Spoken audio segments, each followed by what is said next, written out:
you're listening to the sound and you realize the volume's been turned down and you still hear this clear, real sound. It's not fluttering, it's just a pure, soft sound. And then it goes from there and they start pulling on the string with the bow and it's increasing in volume. And then all of a sudden you have this huge, rich sound. It just doesn't get better. It doesn't get better. I am William Harris Lee, and I own William Harris Lee and Company in Chicago.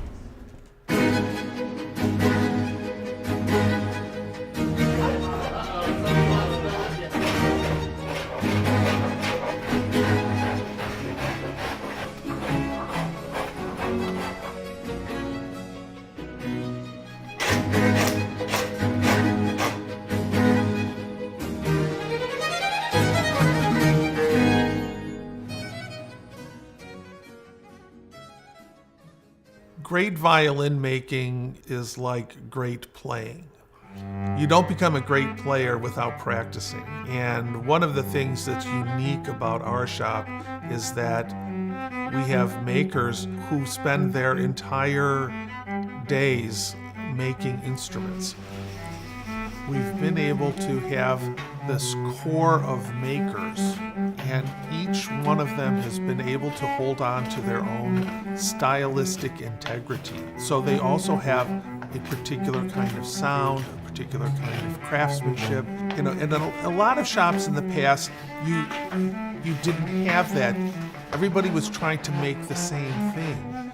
And we have a broad enough market that we're able to let them express themselves through their instruments. I'm Eli Biaggi Lee. I have been in the shop, for better or worse, for my whole life. That's about 26 years now at this point. This building has been a hub for violin makers for the past 40 or maybe even 60 years. There are probably upwards of 5 or 6 violin shops in this building alone. We're certainly the biggest in terms of production and in terms of actual footprint. We were founded in 1978, initially doing more wholesale parts, not actually making instruments ourselves. We were selling instruments that we didn't make, we were selling materials, we were selling accessories, and that was all on the 10th floor of the Fine Arts Building. When I decided to start this company, there was a real hole in the market for instruments that were being made in the United States. So our goal early on was to make instruments here. Majority of instruments were coming at that time from Germany. It was sort of the commercial center of it. I decided that I would develop a violin making studio, and with the help of a few of the people that initially came to work with us, we started that off.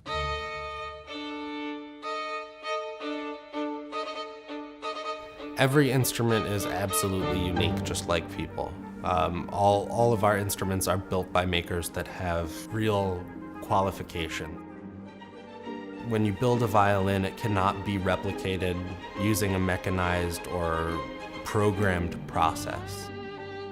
You can 3D print a violin, you can machine make a violin, but it will not compare to a Strad.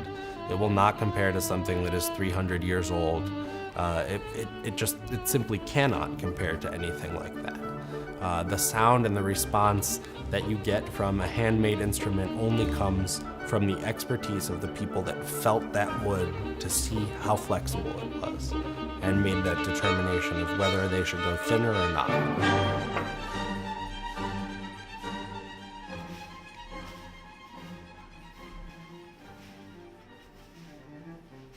There's always been a relationship between composers, musicians, and instrument makers that had to progress together to create music as we know it today. It's an evolution that depended on everybody making progress sort of in a parallel world.